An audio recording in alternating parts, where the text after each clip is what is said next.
Boa noite, meu amado, boa noite, meu querido irmão, minha querida irmã. Como você tem passado? Tudo bem? Como você está vivendo esses dias? Como tem vivido essas expectativas tão grandes? E a cada dia que passa nós temos novidades, se não são novidades acerca do vírus, nós temos novidades que são acerca da política, e são tantas coisas que estão acontecendo, não é verdade? E eu queria insistir com você para você não desanimar, para você se manter firme, para você se manter diante do Senhor, animado, fortalecido e continuar aí nessa luta que nós estamos travando. É bom ver você aí, entrando aí, para a gente pensar um pouquinho na palavra de Deus. Uma boa noite aí para você, meus irmãos da Igreja Cristo Salva, você que está nos assistindo aí, boa noite a nossa irmã Cláudia Viana, que está entrando aí, que está assistindo, a Neia, Michele, que também está entrando, os irmãos que estão todos participando aí conosco, nesses momentos em que a gente não pode estar se reunindo em nossa igreja, nós acabamos tendo a oportunidade de nos reunir virtualmente, não é verdade? Então é uma oportunidade que nós temos e talvez seja por conta de tudo que nós deixamos ao longo do tempo se perder, e agora nós temos de buscar isso através da rede social. Aproveitar a rede social de uma maneira mais agradável, mais que possa ser mais atraente para cada um de nós. Não é verdade? Então é bom, uma boa noite aí a Raquel, a Hugo, a Jim, é muito bom estar com vocês. Bem, eu queria hoje refletir com você na palavra de Deus, e eu queria conversar um pouquinho com você sobre a história de José. E eu queria que a gente pensasse nesse contexto todo. A história de José, ela começa no capítulo 37 do livro de Gênesis e vai terminar no capítulo 50. São aproximadamente 17 a 20 anos da história de José, contados em 17 capítulos. Em 13 capítulos, aliás. Esses capítulos vão narrar toda a trajetória da vida de José. Lembrando que José é filho de Jacó. Jacó, filho de Isaac, que é filho de Abraão. Os patriarcas de Israel. Abraão, Isaac e Jacó.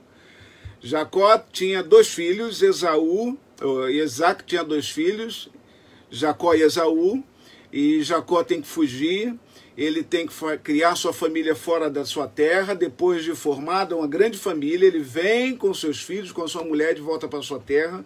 E ali começa a sua nova caminhada. Tem o seu reencontro, você vai ler anteriormente a história de Jacó. O encontro dele com Esaú, onde o nome dele é transformado, é mudado de Jacó para Israel. Ele agora não é mais o suplantador, não é mais o enganador, não é mais aquele 171 na nossa linguagem, mas agora ele é Israel, aquele que viu Deus face a face. Então nós temos a história de Jacó. Agora nós vamos, a partir do capítulo 37, olhar a história de José, que é uma história muito interessante e trazem muitas lições para nós. José, ele recebe do seu pai, ele é muito amado de Jacó, primeiro porque a sua esposa Raquel, a que ele amava e que ele trabalhou tantos anos para tê-la como esposa, ela não podia ter filhos. Ele teve que ter filhos com Lia, com a escrava de Lia. Enfim, Jacó, nesse momento, quando aparece a história de Jacó no livro de Gênesis, ele tem 10 irmãos. Ele é o 11º, mas ele é muito amado por Jacó. Jacó, diz então a Bíblia, que Jacó faz uma túnica para José que era muito bonita. E era uma daquelas túnicas coloridas, bem apresentáveis, diferente das que os irmãos tinham, porque os irmãos viviam no campo, cuidando das ovelhas, cuidando da agricultura, enfim, cuidando de tudo o que tinha na casa, naquela família. mas José era um camarada meio estranho, porque ele ia lá e contava para os irmãos aquilo que acontecia com ele. E ele ia com a capa, e ele contava os sonhos que ele tinha. Ele começa a ter sonhos, sonhos que são sonhos que apontam, segundo os irmãos de José, para uma realidade futura que os irmãos não gostam. E José fica constantemente falando desses sonhos com ele. Até que os irmãos não se contentam e resolvem vender José. Aliás, resolvem matar José. Eles querem matar José. Era uma família grande e no meio do campo, talvez se matassem, alguém pudesse dar qualquer desculpa. E era isso que eles queriam fazer. Mas acontece que um dos irmãos fica com receio, eles cavam um poço, tem um poço ali próximo, colocam o poço ali e ao invés de matar José, resolvem vendê-lo como escravo. Eles vendem José a Jacó, que o seu filho José havia morrido, e levam a túnica embanhada em sangue para comprovar que José está morto. José então segue uma nova caminhada, uma nova trilha de vida, diferente daquela que os seus irmãos pensavam que ele teria. José é vendido como escravo e como escravo ele começa a sua vida. É jovem, não podemos nos esquecer disso. Ele tem aproximadamente 17 anos. E ele começa a trabalhar para um dos grandes homens daquele reino do Egito, Potifar. Ele começa a trabalhar ali e ele vai se tornar tão produtivo naquilo que ele faz, que ele é promovido a uma função melhor. Ele se torna o mordomo da casa. Sobre as mãos de José agora tem toda a responsabilidade da casa, ele cuida da casa, ele não é um escravo qualquer. Ele reza de regalias, ele tem certas prerrogativas que são principais a um mordomo. Ele cuida da casa, mas a mulher de Potifar tem interesse em José, quer se deitar com José, mas Jacó então começa a sua história. José começa a sua história. Ele vai parar na prisão por não ceder aos encantos da mulher de Potifar. É um problema na vida de José. Ele vai estar na prisão e ali na prisão ele tem sérios problemas. Ele interpreta sonhos, ele agora interpreta os sonhos que lhe são apresentados, interpreta os sonhos dos escravos que ali estão com ele. Ele tem a oportunidade de sair da prisão. Pede para um daqueles que ele interpreta o sonho que se lembre dele quando estiver lá perante Faraó. Mas aquele homem se esquece de José por mais 2 anos. 2 anos se passam até que o Faraó tem um sonho. Esse sonho vai atrapalhar muito a vida de Faraó, porque ele não consegue dormir, ninguém consegue interpretar o sonho. Aquele então que havia sido beneficiado pela interpretação do sonho de José, lembra-se de José, fala com Faraó, que Faraó então manda chamar José. José vai, interpreta o sonho de Faraó e diz a ele daquilo que ele teria pela frente. 7 anos de grande fartura e depois 7 anos de vacas magras, de grande pobreza, de grande fome na terra.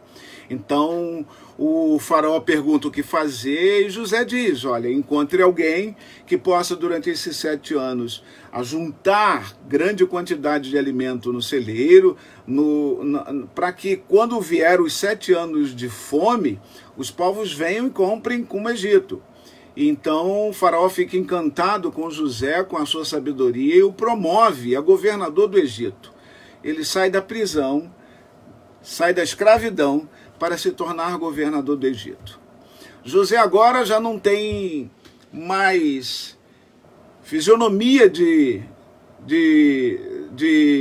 israelita, ele já não tem mais cara de um filho de Jacó, ele se veste como um egípcio, ele come a comida dos egípcios, ele vive como egípcio, ele usa o anel de Faraó para lhe dar autoridade, ele tem toda a autoridade naquela terra. Os 7 anos de fartura acontecem e José se casa. Ele tem o seu nome mudado de José para Zafenate Paneia. Casa-se com uma mulher e tem 2 filhos. Desses 2 filhos ele vai dar um nome, um de Manassés e o outro de Efraim, dizendo que se lembra da sua terra e depois não se lembrará mais. Então ele vai vivendo essa vida, mas em todo o tempo as Escrituras vão nos dando uma palavra dizendo que o Senhor era com ele. José não está só. E José tem em toda a sua vida a personalidade de alguém que tem uma certa relação com Deus desconhecido dos egípcios. Ele tem umas atitudes diferentes, a sua vida é diferente, o seu falar é diferente. Até que a fome vem à terra, e você conhece a história.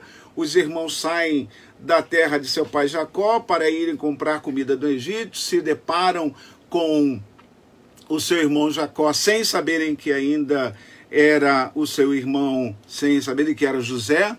E José, depois de algum tempo, se declara irmão daqueles que o haviam colocado no poço e o vendido como escravo. A história, ela termina com José abraçado com seus irmãos, manda buscar o seu pai. Ele tem o prazer de conhecer agora o seu irmão Benjamim, que é o 2º filho de Raquel. Raquel já não é mais viva, ela está morta porque ela deu à luz a Benjamim. E agora ele manda chamar toda a família, Jacó vem, a palavra de Deus mostra o reencontro de José com seu pai Jacó. É um reencontro bonito, é uma história bonita e interessante de se observar a caminhada de um jovem que está sempre procurando fazer a vontade de Deus. Alguém que não desiste de procurar seguir os caminhos que lhe foram ensinados pelo seu pai Jacó. Esse jovem chamado José, ele tem as suas convicções e não abre mão delas. Então eu queria refletir aqui pelo menos sobre 3 lições da vida de José aqui para nós, e que talvez nos sirva para os nossos dias. Dias esses que estamos vivendo de muitas incertezas.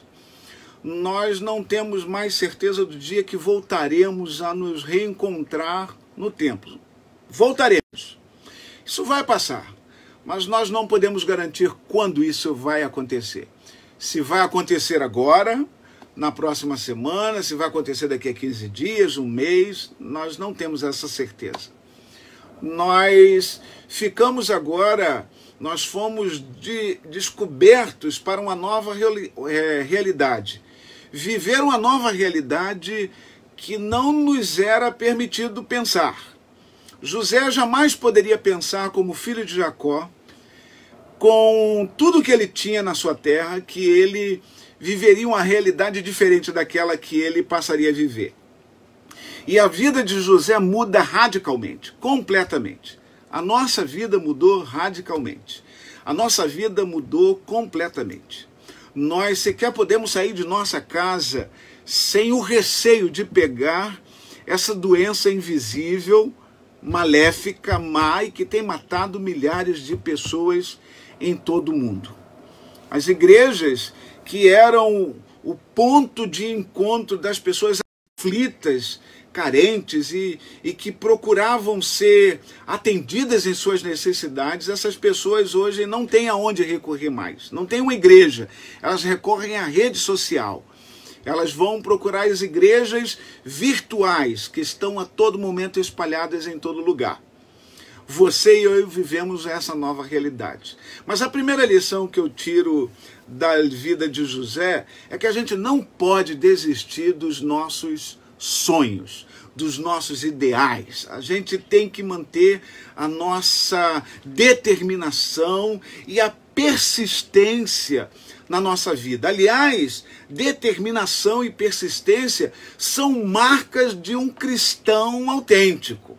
Ele não se entrega, ele não se abate facilmente, ele não desiste facilmente em meio às crises, em meio às dificuldades, em meio aos problemas que venham sobre ele. Então, todo momento nós vamos encontrar dificuldades, problemas. O nosso Senhor Jesus já nos havia advertido que teríamos muitas aflições, mas assim como ele venceu, nós também poderíamos vencer. José nos ensina uma lição, que no meio do poço, no fundo do poço, no meio da prisão, no meio do palácio distante de sua terra, longe de sua família, não importa, em distanciamento social dos seus, ele está firme, atento àquilo que Deus havia colocado em seu coração. Ele é persistente, ele não desiste, ele luta até o fim dos seus últimos dias. Ele vai se manter diante de Deus, vai se manter mesmo em terra estranha, com o seu coração completamente nas mãos de Deus. Há um momento em que parece que José está querendo se distanciar dos planos de Deus.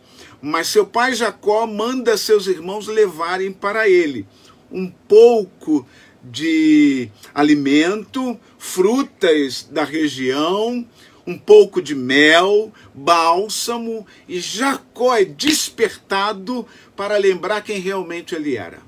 Você não pode se esquecer de quem você é. Você é o filho do Deus Altíssimo.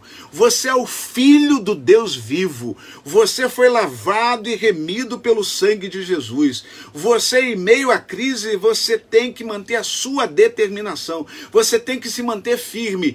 Tristezas virão, abatimentos virão, mas lembre-se nessa hora que você é filho do Deus Altíssimo, que você não está sozinho. Deus está com você. Em todo tempo Deus está com você. Fique firme nos seus sonhos, nos seus ideais. Qual é o sonho que você tem agora? Eu tenho um sonho, irmãos. Nesse momento, o meu sonho atualmente é o dia que a gente voltar. Como esse dia será? Como nós nos olharemos nos olhos uns dos outros? Porque até agora nós estamos nos vendo apenas pelos vídeos, pelo computador, pelo smartphone, pela rede social. Nós nos falamos, mas o cara a cara, nós vamos nos tocar. Esse é o meu sonho, de poder reencontrar você, te abraçar e dizer, nós passamos por essa crise, nós vencemos essa crise, os nossos sonhos, os nossos ideais se mantiveram firmes porque o Senhor esteve conosco. Então fique firme, como José. É a primeira lição. Segunda lição, viva acima da mediocridade. Não aceite ser nivelado por baixo. Não pense que você é um Zé Ninguém. Não pense que por você não estar mais na igreja, você não tem mais igreja. Que você é um desigrejado. Não pense nisso, você tem muitos irmãos. Eu me alegro, querido, em saber que eu não estou sozinho. Eu tenho Deus comigo ao meu lado. Mas eu tenho você, meu irmão, está distante, está na sua casa. Mas eu posso contar com as suas orações. Eu posso ligar para você, falar com você. Eu não me entrego à mediocridade. Eu quero ter a convicção que eu não vou me abater com isso. E eu quero dizer para você também não se abater, não se entregar, não desistir. Não viva nivelado por baixo. Há muitas pessoas que se entregaram, estão desistindo de tudo, desistiram do futuro, se entregaram ao presente. Não viva assim. O seu lugar é maior do que esse que nós estamos vivendo agora. O seu lugar é um lugar de excelência. Deus está preparando coisa maravilhosa para você, coisa maravilhosa para a minha vida, coisa maravilhosa para a sua família. Grandes coisas Deus tem para fazer com a nossa igreja. Ele vai pegar a nossa igreja em suas mãos e vai levantá-la, como fez com José, levantá-la a um nível mais alto, vai levantar a sua vida, a sua família, vai te pôr nos lugares mais altos, porque Deus Deus é Deus. Ele é o Deus que pode todas as coisas. Não se entregue. José estava lá no palácio. Ele era rei, mas o reinado que ele tinha que defender era o reinado do Deus vivo e todo-poderoso. E Deus o chama a essa realidade.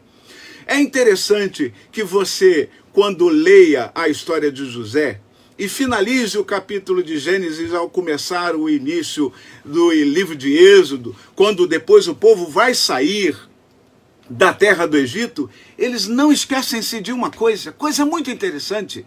A Bíblia faz questão de relatar que aquele povo faz questão de levar os restos mortais de José para a terra prometida. A terra de José não era o Egito. A sua terra, o seu lugar não é esse que nós estamos vivendo. Nós não fomos feitos para viver na crise, porque Deus, no meio da crise, vai nos abençoar. Nós enfrentamos crise, mas nós não somos para viver na crise. Nós não fomos criados para viver no meio da crise, e nós vamos passar por ela, porque o nosso Deus está conosco, o nosso Deus vai nos abençoar. Então não se nivele por baixo, pense no amanhã, pense no futuro, pense em coisas boas, pense em coisas grandes, não desista dos seus sonhos. Aquilo que Deus tem dado para você, vá em frente, porque Deus é com você. Essa é uma boa lição para nós. A terceira lição, você nunca, jamais, que Deus está no controle de todas as coisas. Então eu quero ler o verso 20 do capítulo 50 do livro do Gênesis. Olha que coisa bonita que é escrita. Quando José, ele vai falar com seus irmãos depois da morte de seu pai Jacó, os irmãos ficam com medo e dizem: agora ele vai se lembrar do que fizemos a ele.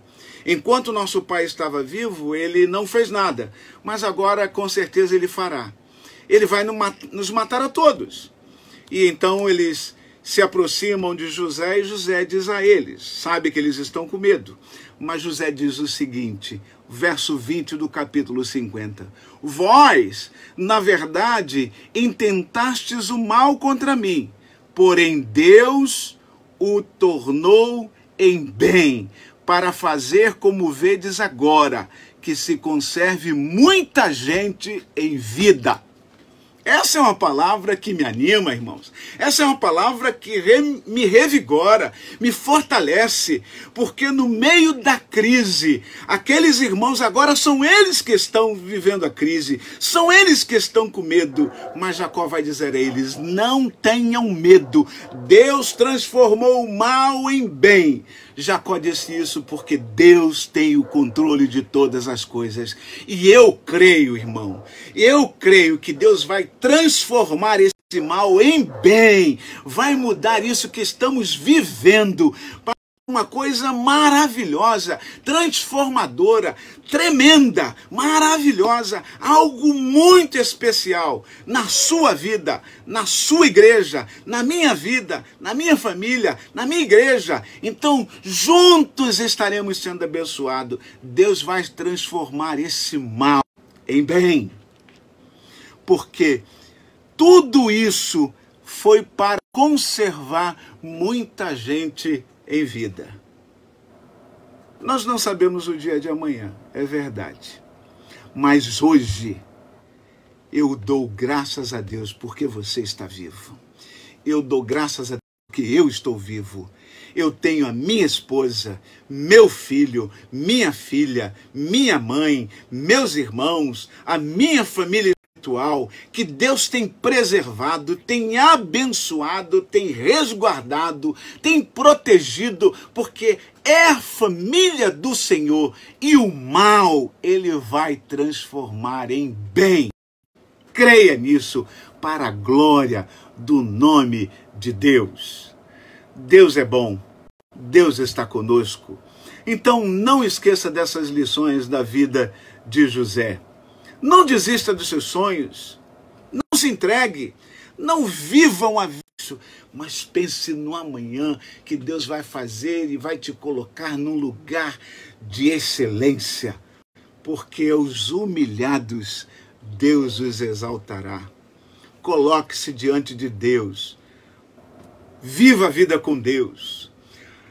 Saiba que Deus está no controle de todas as coisas, que Ele estará com você em todo o tempo e vai lhe abençoar. Eu queria desafiar você a estar acreditando, confiando e usando a palavra que Davi escreveu em um dos seus salmos.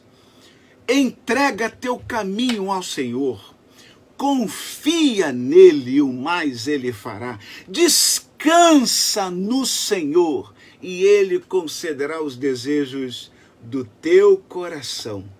Quais são os sonhos que você tem tido na sua vida? Quais são os planos que você idealiza para o seu futuro?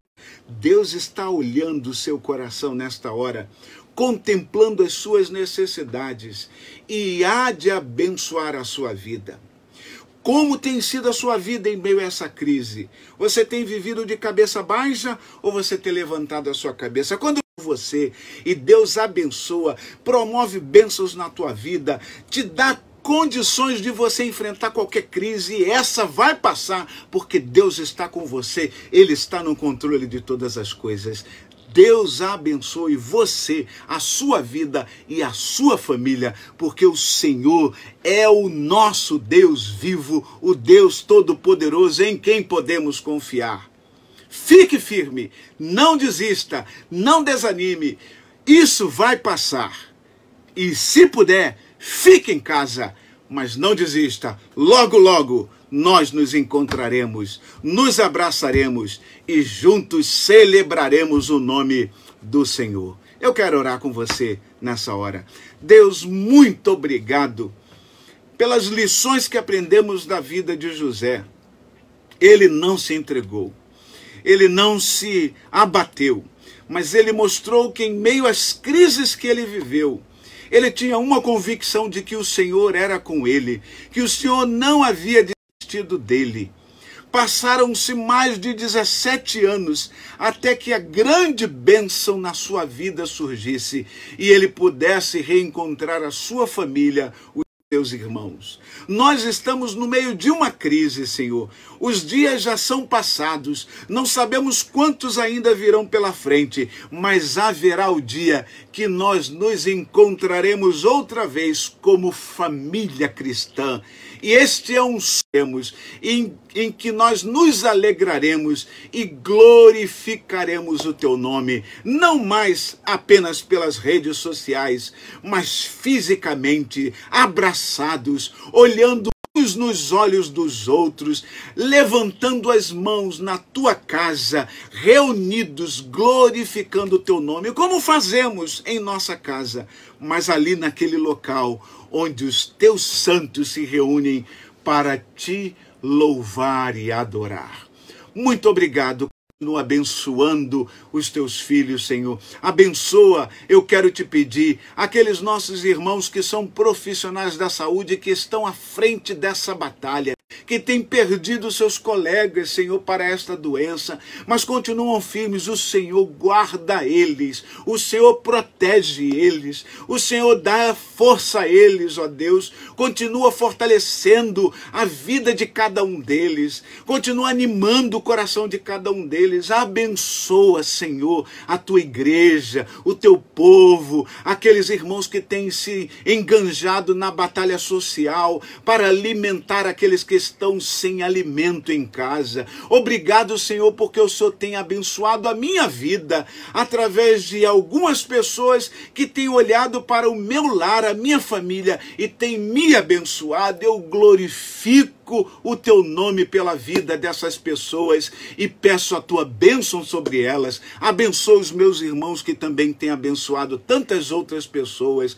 Ó Deus, abençoa-nos nesse dia e dá-nos uma noite abençoada e uma semana vindoura abençoadora, que possamos justos e podemos ter sonhos contigo, visões contigo e vislumbrar um amanhã maravilhoso, cheio da tua presença, para a glória do teu nome. Abençoa, Senhor, a nossa nação, como há pouco oraram os nossos irmãos. Toma a nossa nação em tuas mãos. Nós precisamos mais do que nunca da tua guarda, da tua proteção, da tua direção. Toma-nos em tuas mãos. Glória do teu nome, em nome de Jesus. Amém. Amém. Meu querido irmão, minha querida irmã, Deus abençoe você. Deus te dê um começo de semana abençoado. Não fique desanimado, com certeza virá. Lembre-se, próximo domingo nós teremos a nossa ceia. E se você quiser participar com seus dízimos, as suas ofertas, procure a nossa irmã Sandra Mara na nossa igreja, procure um irmão, uma irmã, vá na igreja, você pode entregar na igreja ou depositar na nossa igreja. Você estará abençoando a sua igreja, o seu ministério, onde você tem sido abençoado e também tem abençoado outras pessoas. Eu quero lhe desejar uma semana muito abençoada e uma noite muito gratificante, em nome de Jesus. E até a próxima vez, em nome de Jesus. Deus te abençoe. E lembre-se, viva hoje como se Jesus Cristo voltasse ainda hoje. Deus te abençoe. Até lá.